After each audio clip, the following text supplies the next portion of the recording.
మొదటి కొరింథీయులకు రాసిన పత్రిక 11వ అధ్యాయం 27వ వచనం చదువుకున్నట్లయితే, కాబట్టి ఎవడు అయోగ్యముగా ప్రభు యొక్క రొట్టెను తినును లేక ఆయన పాత్రలోని తాగును వాడు ప్రభు యొక్క శరీరమును గూర్చి రక్తమును గూర్చి అపరాధి అగును. కాబట్టి ప్రతి మనుష్యుడు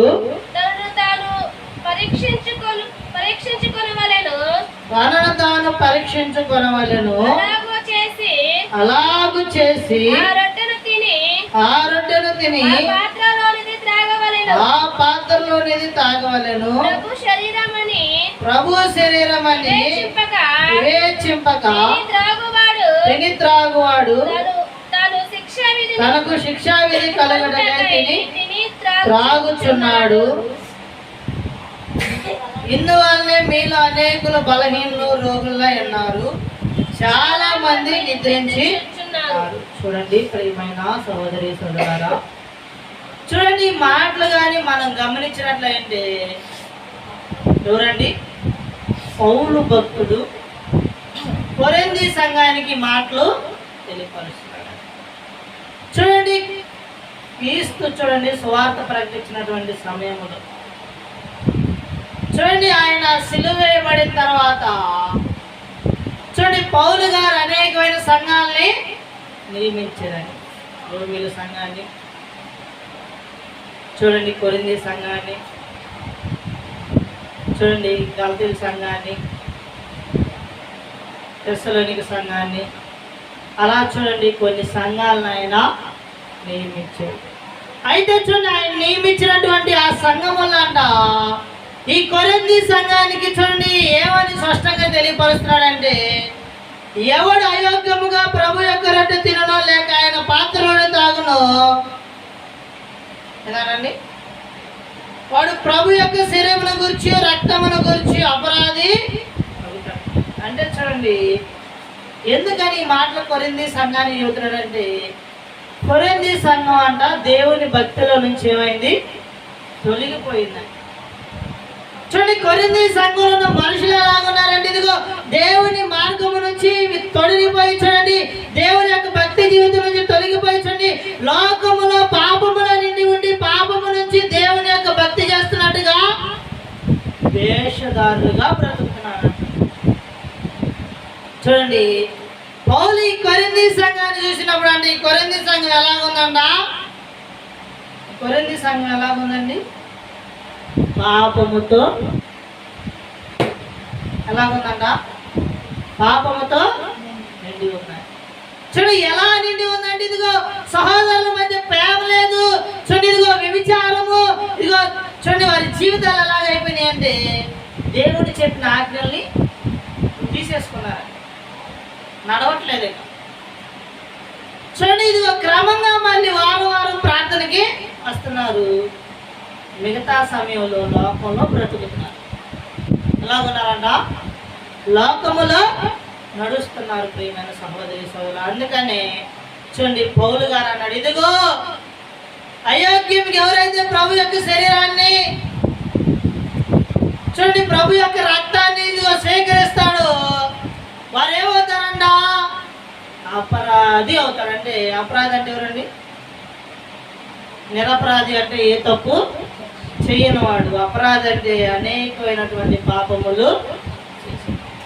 చూడండి ఎందుకని అపరాధి అవుతాడంటే, ఇదిగో నువ్వు ఇదిగో లోకంలో బ్రతికిన బ్రతుకు వేరు, ఇదిగో దేవుళ్ళకి వచ్చిన తర్వాత బ్రతికిన బ్రతుకు వేరండి. పూర్వం నువ్వు ఎలాగైనా బ్రతకొచ్చు, పూర్వం ఎలాగైనా జీవించవచ్చు, ఇదిగో దేవుని ఎరగినప్పుడు ఇదిగో నీ జీవితం ఇదిగో ఎలాంటి నీచమైన జీవితం అయితే ఉండొచ్చు. కానీ ఒక దినాన్ని నువ్వు క్రీస్తుని అంగీకరించిన తర్వాత, మారు మనసు పొందిన తర్వాత, దేవుళ్ళో నడిచిన తర్వాత నీ జీవితం ఎలాగుండాలి, ఎలాగుండాలంటండి, నూతన పరచబడాలి. నీ పాత జీవితం వెళ్ళాలి, నీ పాత హృదయం మార్చబడాలి, నూతన జీవితం రావాలి, నూతనమైన హృదయం నీకు రావాలి. చూడండి, ఈ పాత జీవితం వెళ్ళిన తర్వాత మరలా ఇదిగో లోకంలోకి ఎలాంటి పాత జీవితం చూడండి, ఇదిగో నువ్వు విడిచిపెట్టిన తర్వాత నీ హృదయంలోకి నీ మనసులోకి ఇదిగో అలాంటి జీవితం రావచ్చండి. ఒక్కసారి ఇది నా కొత్త విడిచిపెట్టిన తర్వాత మరలా పదే పదే దాని వైపు నువ్వు వెళ్ళకూడదని. కానీ ఈ కొరింథీ సంఘం అంతా చూడండి, పౌలు చెప్పిన మాటలు విన్నారంట, చూడండి సంఘ నియమాలు ఆచరించారంట, భక్తిలో చూడండి కొన్ని దినాలు నడిచారంట.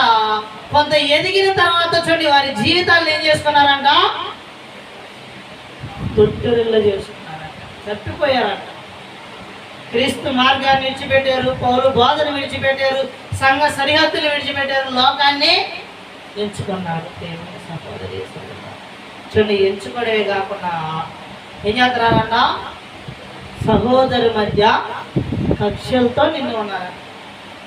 వాక్యం చెబుతుంది నిన్ను వల్ల నీ పొరుగు అని ప్రేమించమని చెబుతుంటే వీరు ఎదుటి చూడండి ఎదుట ఉన్నటువంటి సహోదరులంట ద్వేషిస్తున్నారంట. ఎదురున్న సహోదరుల మీద చూడండి కొన్నేళ్ళు చెబుతున్నారంట, ఎదురున్న సహోదరుల మీద చూడండి కక్ష కడుతున్నారంట, ఎదురున్న సహోదరుల మీద చూడండి నిందలు అవమానాలు చూడండి అవహేళన చేస్తున్నారంట. ఇరుగు పొరుగు వారి మీద అబద్ధ సాక్ష్యాలు పలుకుతున్నారు. చూడండి, అలాగే వ్యభిచారం మానేయమంటే మరలా తిరిగి వ్యభిచారమే చేస్తున్నారంట.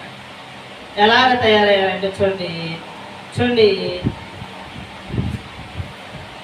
వ్యభిచారం అనేది ఎలా చేయడం మొదలుపెట్టారంటే వాది వరుసలు లేనటువంటి వ్యభిచార జీవితం కొనసాగిస్తున్నారు. సహోదరం లేదు, తల్లని లేదు, చూడండి ఇదిగో వదినం లేదు, చూడండి ఏ సంబంధాలు లేవండి. నీచమైనటువంటి వ్యభిచారంలో ఏమైపోయారంట, మునిగిపోయినారంట. చూడండి అలాంటి సంఘం ఎలాగ తయారైందంటే ఇదిగో దేవుని భక్తిని విడిచిపెట్టి లోకంలో పాపంలో నిండి ఉంది కాబట్టి చూడండి పౌలు ఏమని హెచ్చరిస్తున్నాడు, నువ్వు ప్రభు శరీరాన్ని రక్తాన్ని తీసుకోవాలంటే మొదటిగా నువ్వు ఎలాగ ఉండాలి, నిందారహితుడిగా అపరాధిగా ఉండకూడదు, దోషం కలిగిన వాడిగా ఉండకూడదు. చూడండి నువ్వు ఎప్పుడైతే దోషం కలిగిన వాడిగా ఉంటావో అప్పుడు నువ్వు దేవుని యొక్క శరీరాన్ని రక్తాన్ని తీసుకోవడానికి అర్హుడివి. అందుకనే చూడండి ఏమన్నాడంటే ప్రతి మనుషుడు తన్ను తాను ఏం చేసుకోవాలి, పరీక్షించుకోవాలి. చూడండి ఎంతమంది నేటి కాలంలో మారు మనసు పొందిన తర్వాత, దేవుని నమ్ముకున్న తర్వాత, లోకాన్ని విడిచిపెట్టిన తర్వాత ప్రభు యొక్క చూడండి శరీరాన్ని రక్తాన్ని తీసుకునే సమయంలో నిన్ను పరీక్షించుకున్నావా? పోయిన నెల నుంచి ఈ నెల వరకు అయ్యా ఇదిగో ఫలానా మాటల్లో తప్పిపోయానయ్యా, ఫలానా చూపుల్లో తప్పిపోయానయ్యా, ఫలానా క్రియల్లో తప్పిపోయానయ్యా, భూత మాటలు మాట్లాడానయ్యా, సినిమాలు చూశానయ్యా, ఆచారాలు ఆచరించానయ్యా, అబద్ధ సాక్ష్యాలు పలికానయ్యా, వ్యభిచారాలు చేశానయ్యా, త్రాగుతో జీవించానయ్యా, దొంగగా జీవించానయ్యా, వేషధారిగా జీవించానయ్యా, అబద్ధికుడిగా జీవించానయ్యా, మోసగాడిగా జీవించానయ్యా, అక్రమగాడిగా జీవించానయ్యా అని ఏ దినమైనా నువ్వు చేసిన పాపాన్ని నువ్వు సరి చేసుకున్నావంటే ప్రభు శరీరం రక్తం తీసుకోవడం అంటే మామూలు మాటలు కాదు. చూడండి వాటిని తీసుకోవాలంటే ఎలా ఉండాలి, చూడండి దేహాన్ని శరీరాన్ని ఇదిగో ఒక మనుషుడు నీ కోసం ఇదిగో ఆకాశం నుంచి ఇదిగో రిక్తుడై భూమి మీదకి వచ్చి ఏం చేశాడు, నీ కోసం ఆయన ప్రాణాన్ని పెట్టాడు, నీ కోసం ఆయన రక్తాన్ని కార్చాడు, నీ కోసం ఆయన దేహం మొత్తాన్ని ఏం చేసుకున్నాడు, ఏం చేశాడండి. చూడండి పొలం ఎలా దున్నుతారు అలాగా నాగలు పెట్టి తన శరీరం మొత్తాన్ని దున్నాడు. చూడండి తన శరీరంలో చూడండి ఇదిగో ఇదిగో చర్మం అనేది అగపడలేదా, శరీరం మొత్తం కోడాలు పెట్టి చూడండి అక్కడ ఉన్నటువంటి బల్యాన్ని పెట్టి చూడండి కొడిచినప్పుడు తన శరీరం మొత్తం గాయపడిందండి. తన చేతికి చూడండి మేకులు కొట్టారు. చూడండి అతని దేహం మొత్తం ఏమైందండి, గాయమైందండి. చూడండి ఒక మనుష్యుడు ఏ నింద లేకుండా, ఏ పాపం లేకుండా, ఎటువంటి దోషం లేకుండా మన కొరకు ఏం కలిచాడంట, మన కొరకు తన శరీరాన్ని రక్తాన్ని అప్పగించాడు, తన ప్రాణాన్ని మన కొరకు పెట్టాడు. అలాంటి ప్రాణముతో కొనబడినటువంటి మనుషులు మనందరం. అలాంటి ప్రాణముతో కొనబడినటువంటి మనుషులు అయిన మనం ఎలాగున్నాం? ఆ ప్రాణానికి విలువిస్తున్నావా? ఆయన ప్రాణం పెట్టినటువంటిదిగో మన కొరకు ఆయన ప్రాణం పెడితే ఆయన కొరకు మనం ఎలా బ్రతుకుతున్నాం? అలాగ బ్రతుకుతున్నాం అండి. మనల్ని మనం పరీక్షించుకున్నావా? అయ్యా ఇదిగో ఉదయం నుంచి ఇప్పటి వరకు నేను ఎంతమందిని దూకున్నాను పెట్టాను, ఆయన నన్ను క్షమించని ఒప్పుకున్నావా? అయ్యా ఇదిగో పోయిన నెల నుంచి నెల వరకు ఇదిగో బైబిల్ చదవలేదయ్యా, ప్రార్థన చేయలేదయ్యా, నా తప్పే క్షమించని ఒప్పుకున్నావా? ఐదుగో తల్లిదండ్రులకు విరోధంగా బ్రతికానయ్యా, నా తప్పే క్షమించని ఒప్పుకున్నామండి. అందుకనే చూడండి పౌలు హెచ్చరిస్తున్నాడని కోరింది సంఘాన్ని. ఏమనంటే నువ్వు ప్రభు యొక్క శరీరాన్ని రక్తాన్ని తీసుకోవాలంటే మొదటిగా ఏం చేయాలంట? నువ్వు ఏం చేయాలంటండి? పరీక్షించుకోవాలంట. ఏం చేసుకోవాలి? నిన్ను నువ్వు పరీక్షించుకోవాలి. నువ్వు ఎక్కడ పడిపోయావు? నీ స్థితి ఎక్కడ పడిపోయింది? మొన్నటిదాకా ఇదిగో భక్తి చేసినావు, నువ్వు ఎక్కడ పడిపోయి? ఏ విషయంలో పడిపోయి? ఎలా జీవించావు? మొన్నటిదాకా ప్రార్థన చేసినటువంటి నువ్వు ఎలాగ నడిచావు? ఇప్పుడు ఎలా నడుస్తున్నావు? నిన్ను పరీక్షించుకోవాలి. కొంతమంది చూడండి దేవుళ్ళు ఉన్నంతసేపు చూడండి 24 గంటలు, లేదా చూడండి వాక్యం అనడానికి చూడండి ఆదివారం ప్రార్థనకు వస్తే చూడండి ప్రార్థన పెట్టినటువంటి 10 నుంచి 1 వరకు దేవుళ్ళలోనే గడుపుతారు, ఏడుస్తారు, ప్రార్థన చేస్తారు. చూడండి మోకరిస్తారు, అయ్యా నేను దోషినయ్యా, నేను పాపినయ్యా అని చెబుతారు. మరలా చూడండి ఆదివారం అయిపోగానే సోమవారం నుంచి శనివారం వరకు ఏం చేయాలండి? దేవుడికే ప్రార్థన చేయాలి. బైబుల్ చెప్తారు చెప్పండి. సోమవారం నుంచి శనివారం వరకు మేము బైబుల్ తీసి వాక్యం చదువుతామేమో చెప్పండి. లేదంటే చూడండి సోమవారం నుంచి శనివారం వరకు ఇదిగో నేను వేకుజామున లేచి ప్రార్థన చేస్తాను, మధ్యాహ్న సమయంలో నాకు సమయం కుదిరినప్పుడు ప్రార్థన చేస్తాను, రాత్రి గల ప్రార్థన చేస్తాను. ఎంతమంది ఉన్నారండి అలాగా? చూడండి ఇదిగో నువ్వు ఆదివారం వరకు ప్రార్థనకు వచ్చి సోమవారం నుంచి శనివారం వరకు ఇదిగో లోకంలో ఉన్నటువంటి ప్రతి పాపానికి నువ్వు దాసుడు అయితే దేనికైనా ఉపయోగం ఉందా? కాబట్టి ఏం చేయాలంట? నిన్ను నువ్వు పరీక్షించుకోవాలి. ఎక్కడ పడిపోయావో పరీక్షించుకోవాలి. ఏ స్థితిలో చూడండి కొంతమంది తెలియ కూడా తప్పులు చేస్తారు.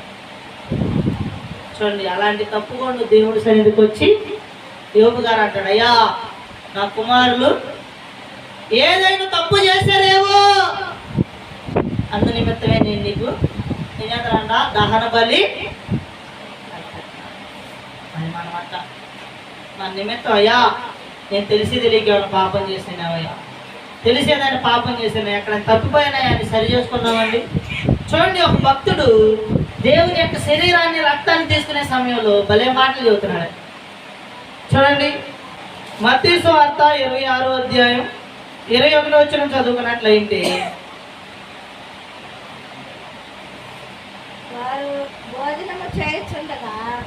వారు భోజనము చేయుచుండగా ఆయన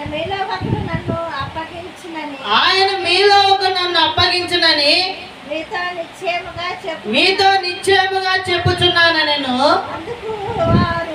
అందుకు వారు బహు దుఃఖపడి ప్రతి వాడును ప్రభువా నేనా అని ఆయన అడగగా ఆయన నాతో కూడా పాత్రలో చెయ్యి ముంచిన వాడని వాడెవడు?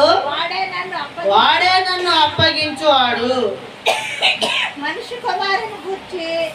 కుమారుని గూర్చి రాయబడిన ప్రకారము ఆయన పోవచ్చున్నాడు కానీ ఎవరి చేత మనుష్య కుమారుడు అప్పగింపబడుచున్నాడు ఆ మనుషునికి శ్రమ, ఆ మనుషుడు పుట్టి ఉన్నది ఎడల వానికి మేలని చెప్పాను. ఆయనను అప్పగించిన యోధ బోధకుడా నేనా అని అడుగగా ఆయన నీవన్నట్టే. నేను చూడండి ఏం జరుగుతుందంటండి.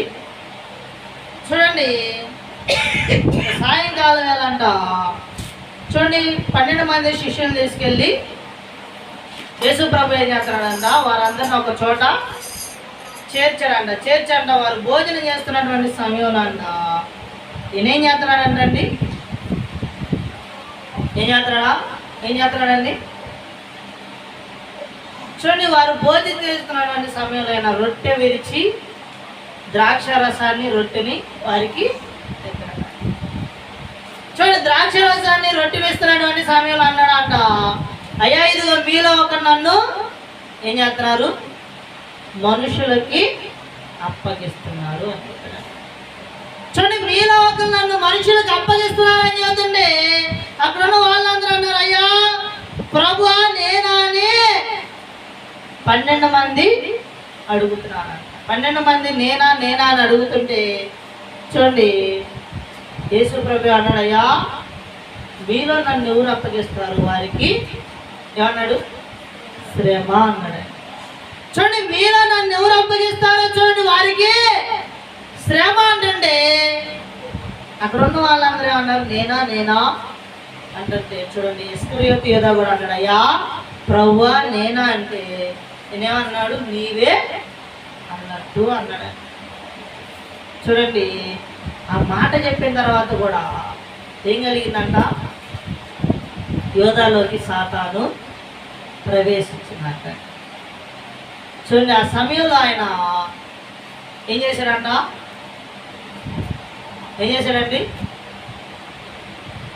ఆ సమయంలో రొట్టె ద్రాక్ష 2 తీసుకున్నాడు. చూడండి అంటే ఈయన తప్పొప్పుకోకుండా రొట్టె ద్రాక్ష రసాన్ని తీసుకున్నాడు. చూడండి ఇస్కరియోతు యూదా ఎవరు అసలు, ఎవరండి ఇస్కరియోతు యూదా, ఎంతమంది తెలుసు? ఎవరండి ఇస్కరియోతు యూదా? బందిపోటు దొంగ. ఒక బందిపోటు దొంగని చూడండి యేసు ప్రభు ఏం చేశాడంటే, అయ్యా ఇదిగో ఈ దినము నుంచి ఇదిగో నువ్వు బందిపోటు దొంగ కొన్నావు, అలాంటి నువ్వు ఇదిగో ఈ దినము నుంచి మనుషులు పట్టే వాడికి ఉందో, ఇదిగో నా వెనక వాళ్ళు నడిచేవానికి ఇదిగో నాతో పాటు స్వార్థ ప్రకటిస్తూ సత్య మార్గంలో నడుస్తూ దేవుని యొక్క విధానంలో బ్రతుకుతూ నాతో పాటు నువ్వు కూడా రాండి. యోధ ఏం చేశాడంట, సమస్తాన్ని విడిచిపెట్టి యేసు ప్రభుని వెంబడించాడు. చూడండి 3.5 సంవత్సరాలు యేసు ప్రభుతో పాటే నడిచాడు. చూడండి యేసు ప్రభు అక్కడ అద్భుతాలు చేశాడు, సూచక్రియలు చేశాడు, గుడ్డివారిని బాగు చేశాడు, కుంటివారిని బాగు చేశాడు, చనిపోయిన వారిని తిరిగి లేపాడు. ఇవన్నీ ఎవరు చూశారు? ఇస్కరియోతు యూదా చూశాడు. మరి ఇదిగో అన్ని అద్భుతాలు చేస్తున్న వాడిని చూసి మరి అతను అలాంటి వాడిని అప్పగిస్తున్నప్పుడు ఇదిగో పలానా వాడు అప్పగించేవాడు శ్రమ పొందుతాడు అని చెప్పినప్పుడు ఆయన భయపడ్డాడండి. ఈ కాలంలో కూడా చూడండి చాలా మంది దేవుని యొక్క శరీరాన్ని రక్తాన్ని తీసుకున్నారే కానీ వారి లేని భయం. వ్యభిచారం చేసి వచ్చి దేవుని యొక్క రక్తంలో శరీరంలో పాల్గొంటున్నారు, దొంగతనం చేసి వచ్చి దేవుని యొక్క రక్తంలో శరీరంలో పాల్గొంపులు పొందుతారు, మద్యం దాగొచ్చి దేవుని యొక్క శరీరంలో రక్తంలో పాల్గొంపులు పొందుతారు. చూడండి చాలా మంది ఇదిగో మేమేం అవ్వట్లేదు, ఇదిగో నెలల తరబడి తీసుకున్నాం కదా, అబద్ధవాడిని దొంగతనం చేసిన దేవుని శరీరం రక్తం తీసుకున్నావు మాకేం అవ్వట్లేదు అని వారు అనుకున్నారే కానీ చూడండి యోధా కూడా అప్పగించేటువంటి సమయంలో దేవుని శరీరాన్ని రక్తాన్ని పుచ్చుకున్నాడు. రొట్టె ద్రాక్ష రసాన్ని తీసుకొని ఎక్కడికి వెళ్ళాడండి, ప్రధాన యాజకుల దగ్గరికి వెళ్ళాడు. ప్రధాన యాజకుల దగ్గరికి వెళ్ళి చూడండి ఏం చేశాడు, ప్రధాన యాజకుల దగ్గరికి వెళ్ళి అయ్యా యేసు ప్రభుని మీకు అప్పగిస్తాను, నాకేమి ఇస్తారని అడిగితే వాళ్ళు ఏం చేశారంట, 30 వెండి నాణాలు ఇచ్చారు. ఆ వెండి నాణాలు తెచ్చుకొని మప్పతంగా చూడండి దాసి పెట్టుకొని యేసు ప్రభుని ఉన్నటువంటి అధికారులకి అప్పగించారంట. అప్పగించిన తర్వాత యేసు ప్రభుని సిలువ వేస్తున్నారని తెలిసి ఏం చేశాడు చూడండి, మత్తయి సువార్త 27వ అధ్యాయం 3వ వచనం చదువుకున్నట్లయితే అప్పుడు ఆయన్ను అప్పగించిన యోధా ఆయనకు శిక్ష విధింపబడగా చూచి పశ్చాత్తాపపడి ఆ 30 కారణములు ప్రధాన యాజకుల యొద్దకును పెద్దల యొద్దకును మరలా తెచ్చి నేను నిరపరాధి రక్తమును అప్పగించి పాపము చేసినని చెప్పాను. వారు దానితో మాకేమి నీవే చూచుకొనమని చెప్పగా అతడు ఆ వెండి నాణ్యములు దేవాలయంలో పారవేసి పోయి ఉరిపెట్టుకొనెను. ప్రధాన యాజకులు ఆ వెండి నాణ్యములు తీసుకొని ఇవి రక్త క్రయధనము కనుక వీటిని కానుక పెట్టెలో వేయదగదని చెప్పుకొనిరి. కాబట్టి వారు ఆలోచన చేసి వాటి నుంచి పరదేశులకు పాతి పెట్టుటకు కుమ్మరి వారి పొలమును కొనిరి. అందువల్ల నేటి వరకు ఆ పొలము రక్తపు పొలం అనబడుచున్నది. చూడండి ఏం చేశాడంట, యేసు ప్రభుని అప్పగించబడిన తర్వాత అంట ఆయన అనుకున్నాడంట, నేను నిరపరాధిని అప్పగించాను అనుకొని ఏం చేశాడంట, పోయి ఆ ప్రధాన యాజకులకి ఆ ధనాన్ని మరలా తిరిగి చూడండి డబ్బు ఇచ్చినంత మాత్రాన్ని యేసు ప్రభు సిలువ వేయడం అవుతారు. చాలా మంది కూడా చూడండి ఏమనుకున్నారంటే, మేము చేసిన తప్పుని ఒప్పుకున్నారండి, ఒప్పుకున్నారు చెప్పండి. చక్కగా దేవుని యొక్క శరీరంలో రక్తంలో పాలు పంపులు పొందుతున్నాడు. నేను కూడా అలాగే పాలు పంపులు పొందాడు. చూడండి తనను తాను ఏం చేసుకోవాలన్నా పరీక్షించుకోవాలి. ఆ దినమే అయ్యా ఇదిగో నేను నిన్ను అప్పగించాలని 30 వెండి నాణాలకి ఒప్పందం చేసుకున్నానయ్యా. అయ్యా ఇదిగో నువ్వు నీతిమంతుడు యథార్థవంతుడు అయ్యా, నిన్నెందుకు నేను అప్పగించాలని నన్ను క్షమించయ్యా అనుకున్నాడా? ఆ దినము ఆ శరీరాన్ని రక్తాన్ని తీసుకునే దినం ఆయన పాపాన్ని ఒప్పుకున్నట్టయితే ఏమైపోయాడు? ఈ దినం ఉరివేయబడ్డేవాడండి. చూడండి తను చేసినటువంటి తప్పు కంట ఉరి వేసుకొని ఉరి మీద నుంచి ఏం చేశాడంట, ఉరి తెగి కింద పడంట. ఎట్టయిపోయాడంట అండి, తల కిందలో కింద పడి నడిమికి బద్దలయ్యాడంట. అంటే తల నుంచి చూడండి ఇటు ఒక భాగం చేల్చబడిందంట. ఎలాంటి మరణం అండి? అందుకనంట వీళ్ళు అనేకులు బలహీనలై ఉన్నారు, రోగులై ఉన్నారు, కొంతమంది నిద్రించి. ఎందుకని మాటలు తెలియపరచలేదు? ఇదిగో దేవుని యొక్క శరీరం రక్తం అనేది చూడండి ఎలాంటిది, ఎంతో పరిశుద్ధమైనది. అలాంటి పరిశుద్ధమైనది తీసుకోవాలంటే నువ్వు ఎలా ఉండాలి? నువ్వెంతో పరిశుద్ధంగా ఉండాలి. అలాంటి పరిశుద్ధత నీకు రావాలంటే మొదటిగా నీలో పాపాన్ని నువ్వు సరి చేసుకోవాలి. అయ్యా ఇదిగో ప్రభు యొక్క శరీరాన్ని రక్తాన్ని తీసుకోబోతున్నటువంటి మనం సిద్ధపాటు కలిగి ఉంటాం. ఎంతమంది సిద్ధపాటు కలిగి ఉన్నారండి? ఒప్పుకున్నారండి? పోయిన నెల నుంచి నెల వరకు తప్పు చేసామయ్యా, పోయిన సంవత్సరం నుంచి సంవత్సరాలకి తప్పు చేసామయ్యా, మారు మనసు పొందిన తర్వాత నుంచి ఇప్పటి వరకు తప్పు చేసాం. చాలామంది ఆలోచనలు ఏంటంటే యేసు ప్రభు శిలువలో మన పాపాలను కూడా పరిహరించాడు కాబట్టి మన పాపం ఏముంది? లేదండి మనలో పాపం. మరి ఇప్పుడు కూడా దొంగలు ఉన్నామండి, మనం ఇప్పుడు కూడా వ్యభిచారాలు ఉన్నాం, ఇప్పుడు కూడా తాగుబోతులు ఉన్నాం. మరి పాపం ఎందుకు చేస్తాం మనం? అందుకని అన్నాడు ఆయన తనను తాను పరీక్షించుకోవాలి. దేవుని యొక్క శరీరాన్ని తీసుకోవాలంటే, దేవుని యొక్క రక్తాన్ని తీసుకోవాలంటే మొదటిగా నిన్ను పరీక్షించుకోవాలని. పరీక్షించుకోకుండా వ్యర్థంగా తీసుకున్నామంటే ఏమీ ఉపయోగం ఉండదు. లేదా ఎలాంటి ఉపయోగం ఉండదు ప్రియమైన సహోదరి సోదరాల. ఎందుకంటే ఎలాంటండి చూడండి, మనం ఏ స్థితిలో పడితేమో దాన్ని మరలా ఏం చేసుకోవాలన్నా జ్ఞాపకం చేసుకోవాలండి. మరలా మారు మనసు, ఇదిగో నేను మారు మనసు పొందాను, నాలో పాపం అయిందంటే కుదరదండి. ఎందుకంటే ఇదిగో మనిషి అన్న తర్వాత ఏదో ఒక పాపం చూపులో పడిపోతాడు, మాటలు ఏదో ఒక పాపం చేస్తూ ఉంటాడు. అది చేసిన ప్రతి పాపాన్ని ఏం చేసుకోవాలి? నువ్వు దిద్దుకోవాలి, మార్చుకోవాలి. అందుకని చూడండి ప్రకటన గ్రంథంలో ఒక మాట చెబుతున్నాడు. ప్రకటన గ్రంథం 2వ అధ్యాయం 4వ వచనం చదువుకున్నట్లయితే, అయినను మొదట నీకుండిన ప్రేమను నీవు వదిలితివని నేను నీ మీద తప్పు ఒకటి మోపాల్సి ఉన్నది. నీవు ఏ స్థితిలో నుండి పడితే అది జ్ఞాపకం చేసుకొని మారు మనసు పొంది ఆ మొదటి క్రియల్లో చేయము. అట్లు చేసి నీవు మారు మనసు పొందితేనే సరే సరే లేని యెడల నేను నీ యొద్దకు వచ్చి నీ దీపస్తంభమును దాని చోటు నుండి తీసివేదు. ఏం చేయాలంట? మొదట్లో నువ్వు ఉన్న భక్తి ఇప్పుడు కూడా మారు మనసు పొందిన కొత్త రోజులు ఎంత పరిశుద్ధంగా ఉంటావు, ఎంత యథార్థంగా ఉండవు, ఎంత న్యాయంగా ఉంటావు, అలాగే నీ చివరి దశలో కూడా నువ్వు అలాగే బ్రతకాలి. చూడండి, మధ్యలో ఏ తప్పు చేసినా నువ్వు సరి చేసుకోవాలి. చూడండి, దావీదు బెత్షెబాతో పాపం చేశాడు. దేవుడు గద్దించగానే తన తప్పు తాను సరి చేసుకున్నాడు. చూడండి, ఇదిగో హిజ్కియా ఇదిగో హృదయంలో గర్వించాడు, రాజ్యం నాదనుకున్నాడు. ఒక బలహీనత రాగానే గోడ తట్టు తిరిగి, అయ్యా ఇదిగో నేను పూర్వం ఎలా బ్రతిగా నీకు తెలుసా, నన్ను క్షమించానగానే ఆయనకి దేవుడు ఆయుష్ని ఇచ్చాడు. పేతురు చూడండి ఏం చేశాడంట? చేపలు పడుతున్నటువంటి సమయంలో దేవుడు పేతురుని పిలిచిన తర్వాత, తన పాప సరి చేసుకున్న తర్వాత, లోకంలో సువార్త ప్రకటించిన తర్వాత, మరలా యేసు ప్రభు సిలువ వేయబడిన తర్వాత ఎక్కడికి వెళ్ళాడు? చేపలు పడటానికి వెళ్ళాడు. వస్త్రహీనుడు అయ్యాడంట. ఆ వస్త్రహీనుడు అయినప్పుడు చూడండి, యేసు ప్రభు అతనికి దర్శనం ఇచ్చి అతనితో మాట్లాడినప్పుడు తన వస్త్రహీనతని తొలగించుకొని ఇంకెప్పుడు అలాంటి పని చేయలేదంట.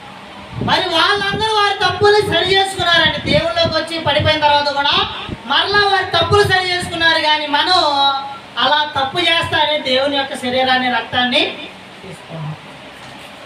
చూడాలి ఎంత విలువైంది. కాబట్టి ఎప్పటికైనా అలాంటి తప్పులు నీలో ఉంటే సరి చేసుకో.